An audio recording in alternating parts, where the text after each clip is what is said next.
Hello everyone. आज हम 12वीं के भूगोल के महत्वपूर्ण प्रश्नों को हल करेंगे जो आपके परीक्षाओं में आ सकते हैं। पहला प्रश्न, जनसंख्या प्रवास से आप क्या समझते हैं? व्यक्तियों के एक स्थान से दूसरे स्थान में जाकर बसने की क्रिया को प्रवास कहते हैं।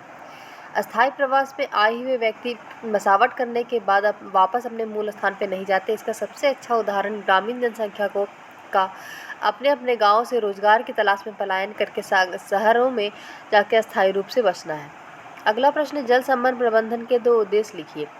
जल संभरण प्रबंधन में मिट्टी एवं जल संरक्षण पर जोर दिया जाता है ताकि जैव उत्पादन में वृद्धि हो सके।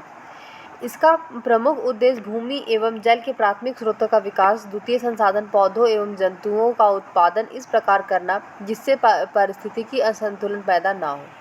अगला प्रश्न, आधारभूत उद्योग क्या है?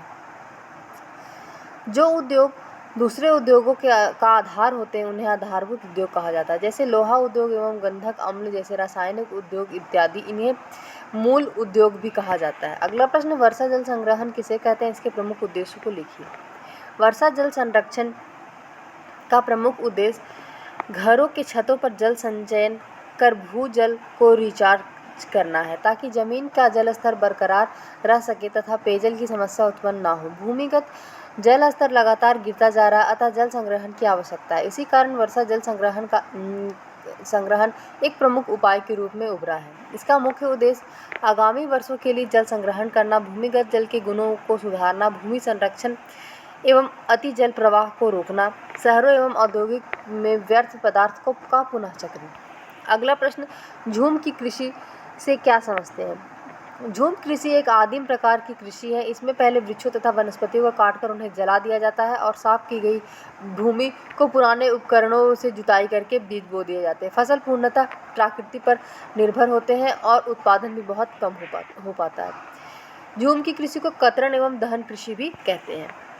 अगला प्रश्न, ऊर्जा संसाधन से आप क्या समझते हैं? ऊर्जा संसाधन उन प्राकृतिक प्रदत्त संपदाओं से है जिनसे प्राप्त ऊर्जा में मानव इच्छाओं व उसकी आवश्यकताओं को संतुष्ट करने की क्षमता होती है तथा इसका उपयोग मानव कल्याण के उद्देश्य से किया जाता है। भारत में ऊर्जा के प्रमुख स्रोत निम्नानुसार वर्गीकृत किया गया। परंपरागत स्रोत, गैर परंपरागत स्रोत। परंपरागत स्रोत में कोयला, पेट्रोलियम और परमाणु ऊर्जा इत्यादि आते हैं।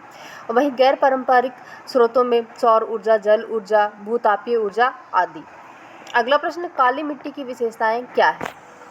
काली मिट्टी की प्रमुख विशेषता यह है कि उसमें जल धारण करने की सर्वाधिक क्षमता होती है। काली मिट्टी बहुत जल्दी चिपचिपी हो जाती है तथा सूखने पर इसमें दरारें पड़ जाती हैं। इन्हीं गुणों के कारण काली मिट्टी को स्वतः जुताई वाली मिट्टी भी कहा जाता है। अगला प्रश्न, प्रदूषण को परिभाषित कीजिए। प्रदूषण का अर्थ वायु, जल, मिट्टी आदि का अवांछित द्रव्यों से दूषित होना जिसका सजीवों पर प्रत्यक्ष रूप से विपरीत प्रभाव पड़ता है तथा पारिस्थितिकी तंत्र को नुकसान द्वारा अन्य अप्रत्यक्ष प्रभाव पड़ते हैं। वर्तमान समय में पर्यावरणीय अवनयन का यह एक प्रमुख कारण है। प्रदूषण के प्रकार, जल प्रदूषण, वायु प्रदूषण, मृदा प्रदूषण, ध्वनि प्रदूषण, रेडियोधर्मी प्रदूषण आदि। अगला प्रश्न, नीरू मीरू कार्यक्रम क्या है? नीरू मीरू कार्यक्रम के अंतर्गत कृत्रिम ढंग से भूजल की भरपाई के लिए बड़ी संख्या में संरचनाएं बनाई जा रही हैं। इस दिशा में अच्छी प्रगति होने की भी खबर मिली है। आंध्र प्रदेश में नीरू मीरू कार्यक्रम चलाया गया था। तमिलनाडु के भूजल बोर्ड के संबंध विभाग के साथ सहयोग करते हुए कृत्रिम ढंग से भरपाई करने की अनेक योजनाएं शुरू की गई हैं।